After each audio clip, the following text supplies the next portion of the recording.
1201।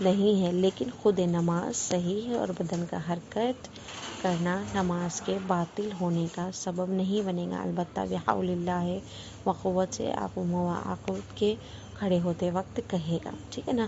اب جو اذکار مستحب ہیں، خوب مثلاً ہم نے سورہ کی تلاوت کی، مثلا حمد و سورہ کی تلاوت کی، اب ہم چاہ رہے ہیں کہ ہم رکوع میں جائیں، تو رکوع میں جانے کے پہلے جو ہم کہتے ہیں اللہ اکبر، تو یہ اللہ اکبر کیا ہے؟ مستحب ذکر ہے، ٹھیک ہے، واجب ذکر نہیں ہے۔ واجب ذکر ہمارا کون سا تھا؟ تکبیرۃ الاحرام تھا، سورہ اور حمد تھا، حمد و سورہ تھا۔ واجب ذکر ہمارا رکوع میں ہوتا ہے، واجب ذکر ہمارا سجدے میں ہوتا ہے، تشہد و سلام، ٹھیک ہے نا، یہ واجب ذکر ہے۔ اس کے علاوہ جو میں نے ابھی پہلے آپ لوگوں کو بتایا کہ مثلا سورہ حمد کے بعد الحمدللہ کہنا، سورہ شروع ہونے سے پہلے اعوذ باللہ کہنا، یہ سب مستحب ذکر ہیں، ٹھیک ہے نا۔ کہہ رہے ہیں کہ اگر وہ مستحب ذکر کو کہہ رہا ہے نماز گزار، لیکن اگر بدن کو اپنی حرکت دیتا ہے تو احتیاط لازم کے بنا پر کیا احتیاط مثلا جو حرکت تکبیر کہہ رہا ہے، مثلا اگر رکوع میں جانے سے پہلے تکبیر کہنے لگا، یا حمد کے پہلے کیا ہے، اس نے کیا کیا، سورہ حمد سے پہلے اس نے کیا کیا، اعوذ باللہ کہا، ٹھیک ہے نا۔ اب جب یہ مستحب ذکر اس نے کرنے لگا تو اب یہ کیا کرے گا؟ اگر اس نے بدن کو مطلب احتیاط لازم کے بنا پر وہ کیا کرے؟ حرکت نہ کرے، لیکن اگر ایسا کر لیتا ہے تو وہ جو مستحب ذکر اس نے انجام دیا ہے وہ صحیح نہیں ہوگا، لیکن نماز اس کی صحیح ہے، یعنی وہ جو مستحب ذکر اس نے کیا وہ صحیح نہیں ہے، وہ شمار نہیں ہوگا، لیکن ایک ذکر جو ہے مستحب بحول اللہ و قوت سے اقوم وقعود، یہ جو ذکر ہے وہ حرکت میں ہی ہوتا ہے، کیونکہ ہم اس سے جب سجدے سے کھڑے ہوتے ہیں تو ہم جب کھڑے ہونے لگتے ہیں حمد و سورہ کی تلاوت کرنے کے لیے دوسرے رکعت شروع کرنی ہے، وہ ہم حرکت میں پڑھتے ہیں، اس میں کوئی مسئلہ نہیں ہے، اسے اسی حال میں پڑھنا ہے۔ خوب مسئلہ نمبر 1202، ہاتھ اور انگلیوں کو حمد و سورہ تسبیحات اربعہ تشہد و سلام پڑھتے وقت حرکت دینا حرج نہیں رکھتا، اگرچہ احتیاط مستحب ہے کہ ان کو بھی حرکت نہ دے، ٹھیک ہے، احتیاط مستحب کے بنا پر وہ انگلیوں کو بھی حرکت نہ دے، ہاتھوں کو بھی، لیکن بہتر ہے کہ انسان کیا ہے؟ اپنے بدن کو ساکن رکھے۔ خوب مسئلہ نمبر 1203، انسان پر لازم ہے کہ صحیح عربی میں نماز پڑھے، اور حکم حمد سورہ سے مخصوص نہیں ہے، بلکہ نماز کے واجب اذکار جیسے تسبیحات اربعہ، ذکر رکوع سجدہ، تشہد السلام بھی شامل کرے گا، ٹھیک ہے نا۔ ان سب میں جب انسان ذکر کر رہا ہے تو اپنی عربیہ کو جتنا ہو سکے انسان کے اوپر لازم ہے کہ وہ صحیح عربی کا استعمال کرے۔ مسئلہ نمبر 1204، نماز گزار پر لازم ہے کہ ان حروف کے تلفظ کے بارے میں جن کا فارسی یا اردو تلفظ عربی سے فرق رکھتا ہے، اس کے غلط تلفظ معنی میں تبدیلی کا باعث ہو جائے، وقت کرے کہ دقت کرے کہ ان کو صحیح عربی میں تلفظ کرے، یا نوع حرف ہیں جو مندرجہ ذیل ہیں، صاد ضاد طا ظا عین غین حا ذال ثا، لیکن وہ حروف جن کا تلفظ عربی یا فارسی میں زبان سے مشترک یا مندرجہ ذیل ہیں، را، الف، با، تا، جیم، ہا، دال، را، زا، سین، چین، فا، قاف، کاف، لام، میم، نون، واو، ہا، یا، چنانچہ نماز گزار ان حروف کو فارسی یا اردو زبان میں تلفظ کرے کافی ہے، اگرچہ اس کا فصیح عربی میں تلفظ کرنا زیادہ مناسب ہے۔ خوب خلاصتاً یہ کہ کچھ الفاظ جو ہیں عربی، فارسی، اردو کے جو الف با کے حروف ہیں ہمارے، کچھ جو چیزیں ہیں ان میں کامن ہیں، اور کچھ حروف جو ہیں وہ الگ ہیں، خوب عربی، فارسی اور اردو کے، ٹھیک ہے نا۔ لیکن کہہ رہے ہیں کہ جب انسان نماز گزار پر لازم یہ ہے کہ ان حروف کو جس طرح سے عربی میں پڑھا جاتا ہے اسی طرح سے کیا کرے؟ وہ پڑھے، بلکہ اگر کوئی فارسی زبان ہے یا کوئی اردو زبان ہے، خوب ہے، تو وہ کیا کرے گا؟ اپنے مثلاً ہم جو اردو میں کہتے ہیں سا کہیں گے، سا کو، ٹھیک ہے نا، جو نقطے والا ہمارا تا سا ہوتا ہے، با تا سا جو ہوتا ہے، خوب ہے، جب ہم تا کہہ رہے ہیں تو مثلا عربی میں عربی میں سا ہے، ٹھیک ہے، ہم فارسی میں جب آتے ہیں تو اسے سائی کہتے ہیں، لیکن اردو میں ہم کیا پڑھتے ہیں؟ اس کو سا پڑھتے ہیں، ٹھیک ہے نا۔ لیکن ہمارے پر لازم یہ ہے کہ ہم جب نماز پڑھ رہے ہیں تو اسے عربی کے تلفظ میں پڑھا جائے، ٹھیک ہے نا، نہ کہ فارسی اور اردو کے لہجے میں پڑھا جائے۔ جس طرح سے ہم تا پڑھتے ہیں کہ اگر ہم نے تا کو تلفظ کیا تو عربی میں تا ہے، اردو میں بھی تا ہے، لیکن جب فارسی زبان ایک فارسی تا کہتا ہے تو کہتا ہے تھا، ٹھیک ہے نا، ایک ہلکی سی ہاں کی آواز آتی ہے. لیکن جب ہم نماز پڑھ رہے ہیں تو نماز گزار پر لازم ہے کہ وہ عربی کا تلفظ کرے، نہ کہ فارسی اور اردو کا تلفظ کرے. ہو مسئلہ نمبر 1207. احتیاط مستحب ہے کہ نماز گزار نماز کے اذکار میں سے ہر ایک کو پڑھتے وقت وقف بے حرکت اور وصل بے سکون نہ کرے. اور اگر وقف بے حرکت کا معنی یہ ہے کہ انسان کلمے کے آخر کے فتحہ یعنی زبر، زیر اور پیش کو پڑھے اور اس کلمے کے بعد کے کلمے میں فاصلہ دے، مثلاً کہے الرحمن الرحیم اور الرحیم کے میم کو کسرہ دے اور اس کے بعد تھوڑا فاصلہ دے، پھر کہے مالک یوم الدین. اور وصل بے سکون کا معنی یہ ہے کہ انسان کے کسی کلمے کا فتح و کسرہ ضمہ کو نہ پڑھے اور اس کے کلمے کو دوسرے کلمے سے ملا دے، جیسے کہے الرحمن الرحیم اور رحیم کے میم کو کسرہ نہ دے اور فوراً مالک یوم الدین کہے، یا تشہد کے صلوات میں کہے اللہم صلی علی محمد اور محمد کے دال کو ساکین پڑھے اور فوراً بقیہ صلوات کو پڑھے، یعنی وآل محمد پڑھے. ہو یعنی یہ جو ہے احتیاط مستحب ہے کہ نماز گزار نماز کے اذکار میں یعنی وقف بے حرکت کرے اور وصل بے سکون کرے. یعنی انسان اگر جب پڑھتا ہے، ان شارٹ بتا رہی ہوں، کہ انسان جب حرکت کرتا ہے، مثلا جب اذکار کو پڑھتا ہے، مثلا کہے کہ بسم اللہ الرحمن الرحیم، ٹھیک ہے نا، یہ کیا کنٹینیو ہم پڑھتے گئے، ٹھیک ہے. لیکن اگر اسی چیز میں اگر نماز گزار رکنا چاہے کہ بسم اللہ الرحمن، ٹھیک ہے، یہاں پہ رک جا رہا ہے وہ، تو وہ نون کا جو حرکت ہوگی وہ نون کے حرکت کو کیا کرے، سکون کر دے.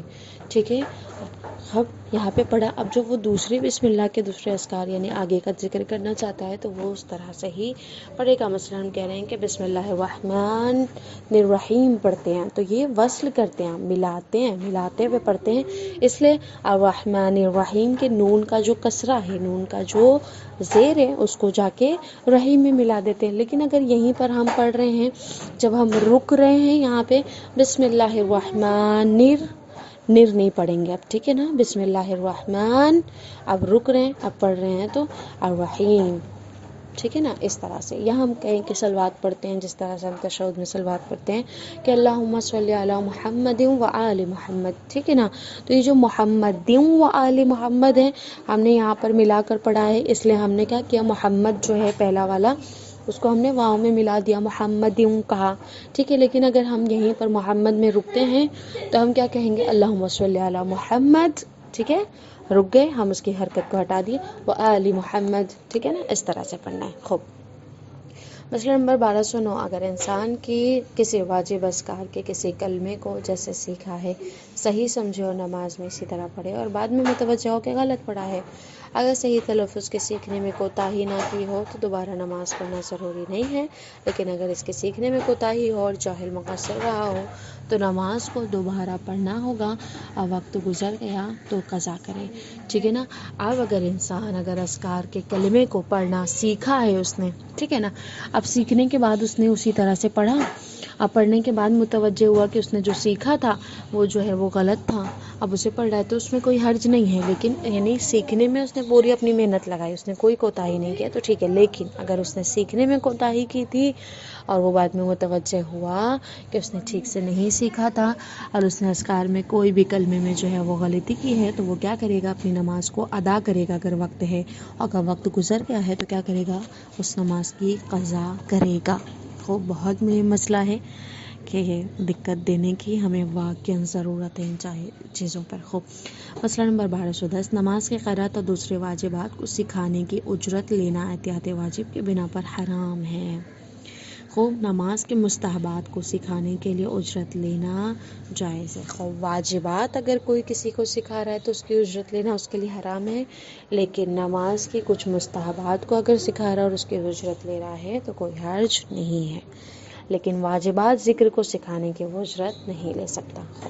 مسئلہ نمبر 1210. نماز کی قرأت اور دوسرے واجبات کو سکھانے کی اجرت لینا احتیاط واجب کی بنا پر حرام ہے، لیکن نماز کے مستحبات کو سکھانے کے لیے اجرت لینا جائز ہے. خوب. یہی چیز کہ قرأت کے دوسری واجبات کو سکھانے کے لیے پہلے اذکار کے بارے میں بات ہو رہی تھی، اب یہاں پر واجب قرأت کے یعنی قرأت کے لیے ہو رہی ہے.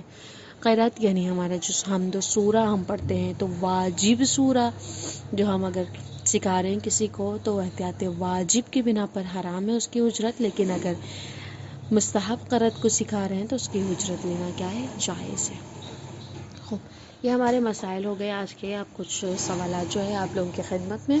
سب سے پہلا سوال کہ ہم تمام نماز کی پہلی رکعت میں سورہ قدر کی تلاوت کرنا مکروہ ہے یا مستحب؟